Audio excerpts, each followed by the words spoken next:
tonight. There are some concerns here that we need to raise with this company. A councilor from Poundmaker Cree Nation is speaking out after a video game used their namesake.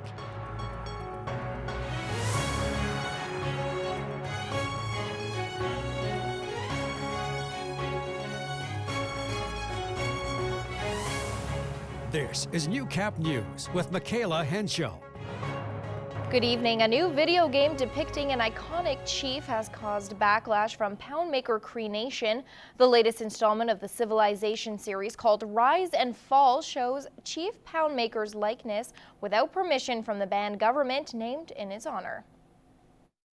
There are some concerns here that we need to raise with this company that's gone ahead and used Chief Poundmaker's name, his image, etc. in this video game. So it's indeed a great concern for us. Tutusis has made contact with his chief and council members regarding the issue, but insists more research must be done before deciding what their next move should be. In America, they're used to suing each other left, right, and center, and we tend not to do that as First Nations people, not as often as non-First Nations people. So it's just kind of a new area, new territory for us. Tutusis hopes his concerns will result in changes being made. I would hope issues like this will help elevate the conversation and make more and more people aware that there's got to be a wider awareness and more respect for Indigenous people, Indigenous culture. Well, sniffling, sneezing, and coughing isn't an ideal way to start the new year, but that's the case for many Lloydminster residents. In this week's Healthy Living, Josh Ryan looks at a few ways to deal with the cold and flu bugs swarming through the border city. Clinics and pharmacies across Lloydminster are full of people looking for cold and flu remedies. It seems inevitable that we have a spell like this sometime throughout the year, but it just happened to come around the holiday season at this time, so it's kind of starting in around Christmas and now fading into the new year. Cases of influenza across the country have also been on the forefront, with health practitioners making rare prescriptions. If they are sick, I've been prescribing the flu medicine, Tamiflu. For the most part, the solutions are relatively simple but vary from person to person. There's lots of different things for cough. There's things that we can help use to suppress the cough. There's the decongestants that can be used to help with runny nose. There's over-the-counter pain medications. Having individualized care is key, especially in dealing with certain medications. A classic example is the decongestants can raise blood pressure. So in some instances, that might not be appropriate for a patient. Above all else, rest and hydration are recommended during this time, the latter of which can be helped through water-based meals like soup. And there's some nutrition in soups, especially if it's a chicken broth or a chicken soup. And ill or not, it's important you continually wash your hands.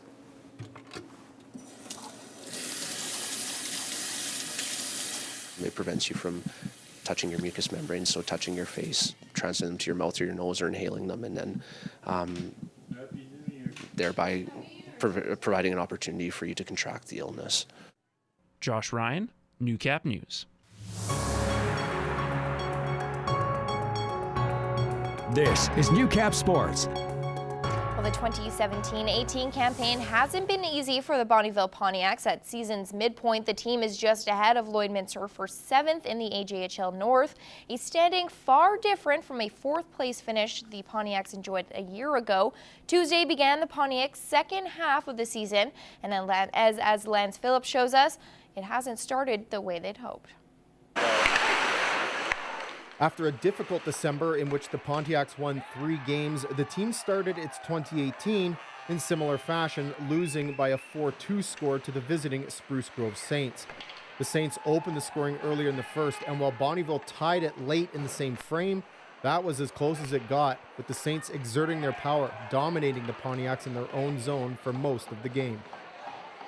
They're a team that's as deep a defense as you're going to find in junior A hockey. I had 2 of those guys with me in the World Junior A Championships that played huge minutes and invaluable minutes. But as well as they play a real good structure. They're very talented players.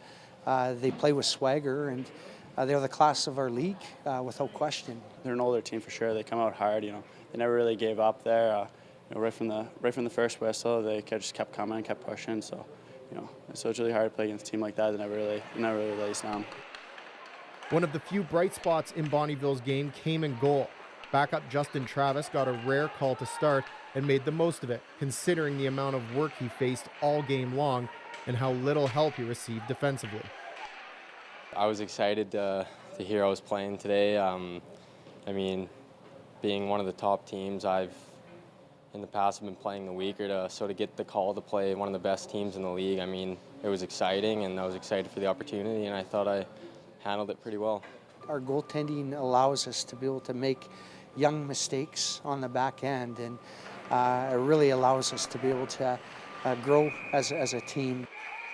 Bonnyville now faces the daunting task of a game against second-place Fort McMurray and 2 games against third-place Whitecourt, meaning wins until mid-January will be at a premium.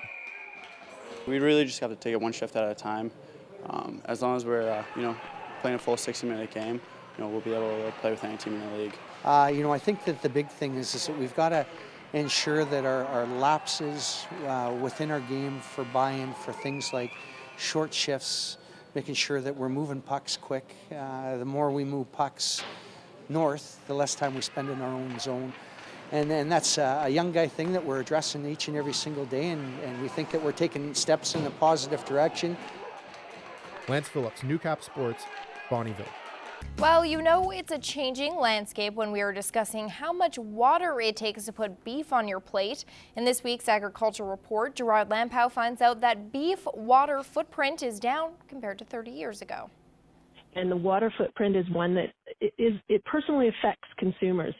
Sherry Copperthorne Barnes ranches with her family west of Calgary. Research from Agriculture, Agri-Food Canada and the University of Manitoba is showing that it takes 17% less water to produce a kilo of beef as of 2011 compared to 30 years before. Dr. Tim McAllister with Agriculture, Agri-Food Canada in Lethbridge led the study. His team had to define cattle production systems across Canada, like the differences between a feed in the east as opposed to the west. They estimated the type of feed and the amount needed to meet nutritional requirements and the crop area needed to produce that feed across the country. We were able to estimate the amount of water that was required for production of the feed, the amount that was consumed by drinking by the animal itself, as well as the amount of water that was required for the processing of the meat into final products.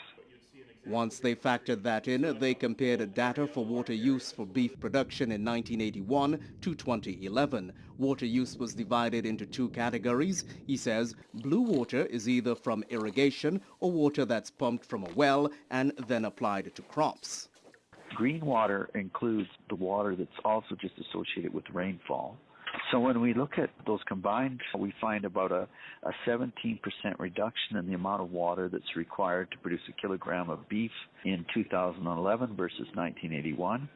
And if we calculate that just on the basis of the blue water, it's about a 20% improvement. The reasons for the reduction in the amount of water include more efficient water distribution systems to cattle in 2011 versus 1981. Also, 99% of water now goes to feed production. Only 1% of the water is consumed by the animal, but the big reason is increased carcass size or meat from each animal. And so if you produce more meat from a single animal, then the maintenance requirements associated with the production of that meat is lower. And so that's a major reason why it took less water to produce the same amount of meat in 2011 than in 1981. So with a smaller water footprint, you could say that beef is not making as big of a splash as 30 years ago. Gerard Lampow, Newcap News.